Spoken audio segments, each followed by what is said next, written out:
the 3-3-5 once again. You faced it before. Just what have you learned from past experiences against it that you're taking into this week? Well, these are the originators, right? The team that we're playing here. I say that. I guess they're the first people to bring it into the league. They do a good job. They know exactly what they're doing. They know their system. They're going to make you have to win the game. That they're not going to put themselves in bad situations. Okay, I think their players are very disciplined. They play within the scheme very, very well.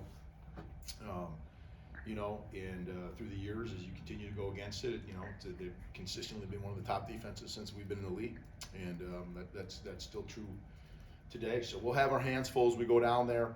Our players are familiar with the scheme and everything like that, so I feel good about our ability to execute against it. But it's a good defense. We're going in a situation where our team's starting to grow and play their best football as every week as they're improving and they're getting older. So we'll have our hands full.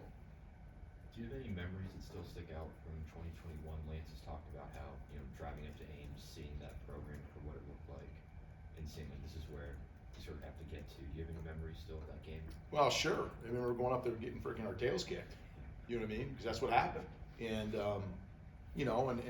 coach said it. You use it and you say to yourself, well, this is where we got to go.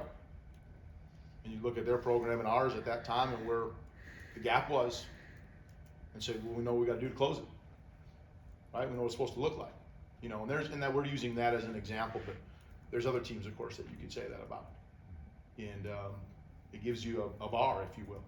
So yeah, I remember going up there, and like I said, it's a challenge. We'll have our hands full. They do a good job. Curious with Jason, how do you feel like he managed against Oklahoma, the 2 interceptions and then coming back for the final drive? What do you think he showed you? Well, we had talked as an offense, and we talked about our keys to victory. And the last one was you have to be able to respond well to adversity as a football team. When you play good football teams, and it's a good college football game, there are going to be failures. You're going to mess things up. You're going to make mistakes. Right? No one's going to grade out those games perfect. And when you're playing a good game that's back and forth the way it was, those mistakes get magnified. And so your discipline and your ability to respond to those mistakes is even harder to do. To at least respond the right way. And so when you talk about him specifically to go through a couple failures in that game, but then still to be able to respond the way it was and put us in a situation to go out and win the game, speaks volume about to his development and how far he's come. Right, so I'm really proud of him and how he was able to, and the rest of the guys too, and how they were able to say every time we were getting the ball, okay, here we go, we got to go down, we got to respond, we got to do this, okay, we got to get it done, and that's the expectation, and they know it, they know exactly what they have to do. Lawrence obviously had the big catch on that drive, but this season overall, what do you feel like he's brought to you guys as an offense? LJ, he has brought, much like I've said to the room in general, the receiver room, he has brought a lot of growth and development, and he's really diversified himself as a player. So if you look at his route tree, if you will, his ability to run things well, he's done that, and he's put himself in position to be a very reliable and dependable player for us. You guys have been struggling on 4th down until those last 2 with Luke and LJ. I was just wondering, what do you think was different about those, and what can you take from that to future 4th downs? I don't, we prepare for them, we plan them, right? I don't know if there's anything unique in those situations, right? If the moment was, bigger or more important, hopefully the way we think about it is every snap is important. Every 1st, 2nd, 3rd, 4th down that you have to go up there is important, it's critical. It's the one that's currently going on. So there's nothing probably specifically within those exact snaps that make you feel like, oh, that's the answer. That's why we didn't get them before, right? It really goes down to the timing of the call, what the look like that goes against it, and are we able to execute? And so we're trying to call things that we know they could execute in those situations. Coach, to kind of follow up on that, what's the difference between 3rd and 4th and short and a 2-point conversion? And why do teams kind of have a lot of success in one and maybe not the other?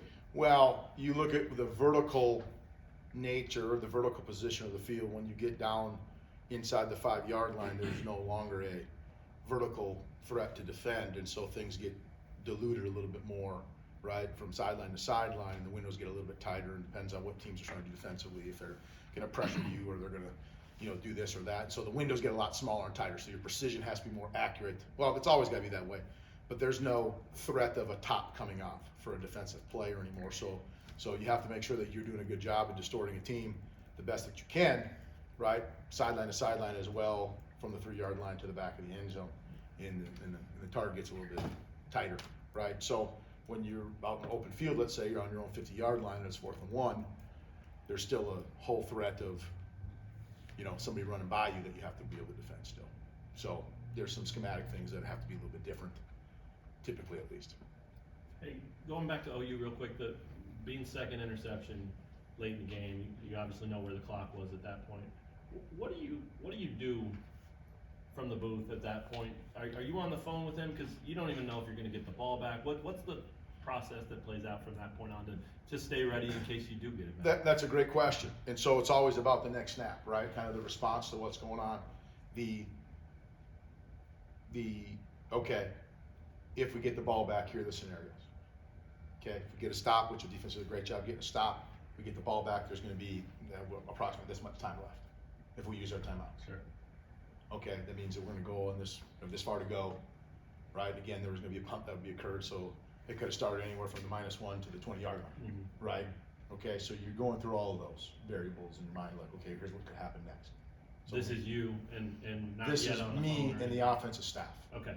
talking, Yeah. kind of going through, okay, cover this with the guys right on the sideline. Got it. Coach Z will directly communicate with Jason. If there's something I have to say to him, he'd come over the telephone, but Jim does a great job of talking to him during the games and making sure he's right.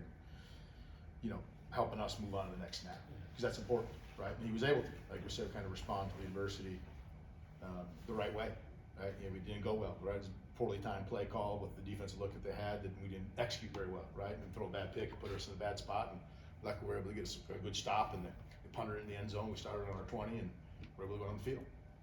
So it was about moving to the next play. Sure. Kind of an offset of that, I guess. How many times do you get on the phone with, whether it's Jason or quarterback period? Is there an average number? No, I couldn't even answer it. Maybe once a game, maybe twice, maybe 0. Yeah. It depends on what needs to be relayed. Again, Jim does a great job.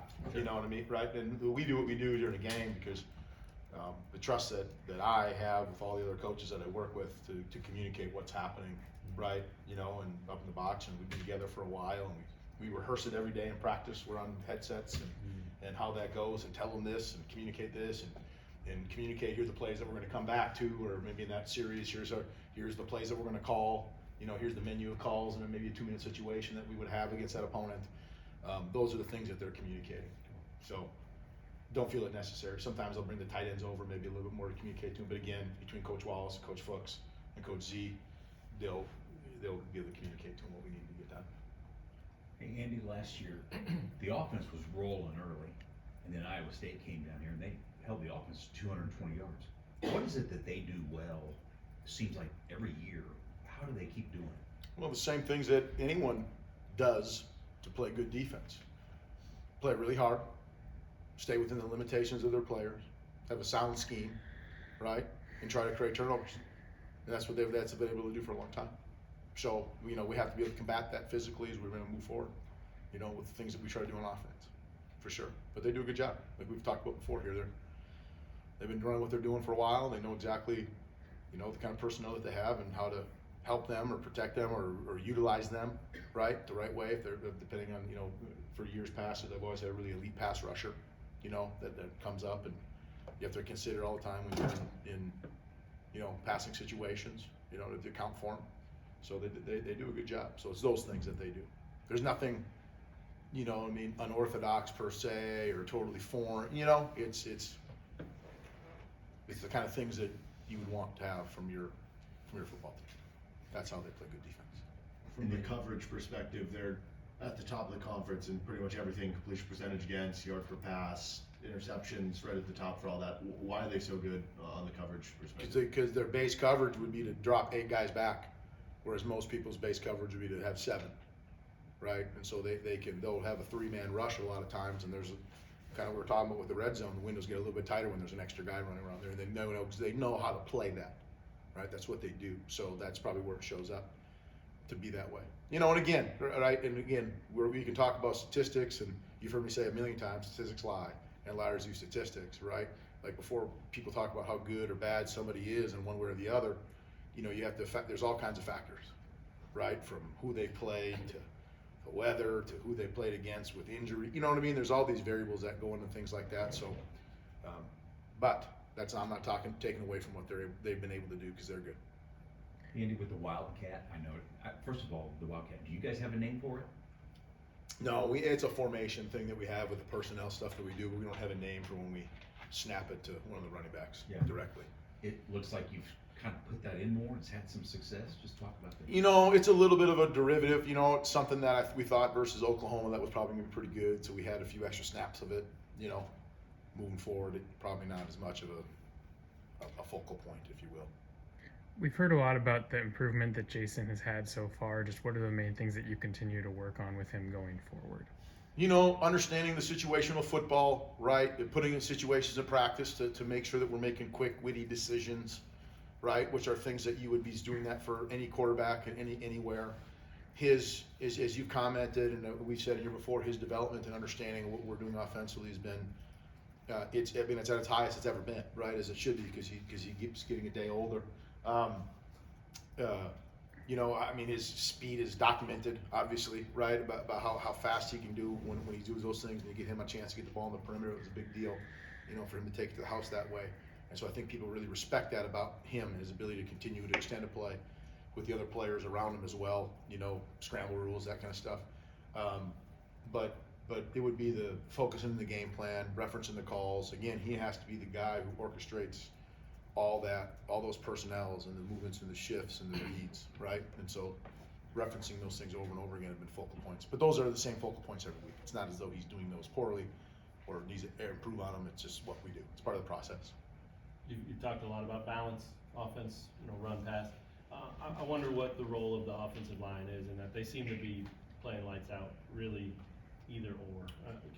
Are you seeing it the same way? Well, yeah, they're playing good. And again, you've heard me talk in this room before about how, you know, we're so process and get better, you know, oriented as a program. But they are responding well to the challenges that we're putting at them week to week, right? And allowing them to play and do things that we're able to do, both schematically and procedurally, the things that we're doing, right? And from a personnel standpoint. So they'll probably never get as much credit as they should, right?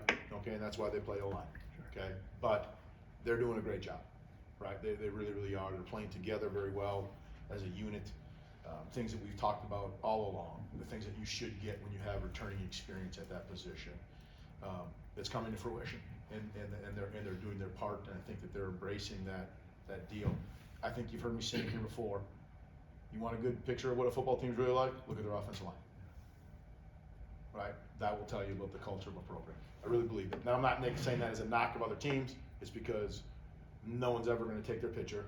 No one's ever going to have them do some sort of thing on Fox and, you know what I mean, all the crap that you see, right, in between the commercials. It's never going to be alignment, right? So they're going to be humble, the best that they can at least, and they're going to go out there and they're going to work their asses off, and they're going to do it without any of the notoriety. That's a team, right?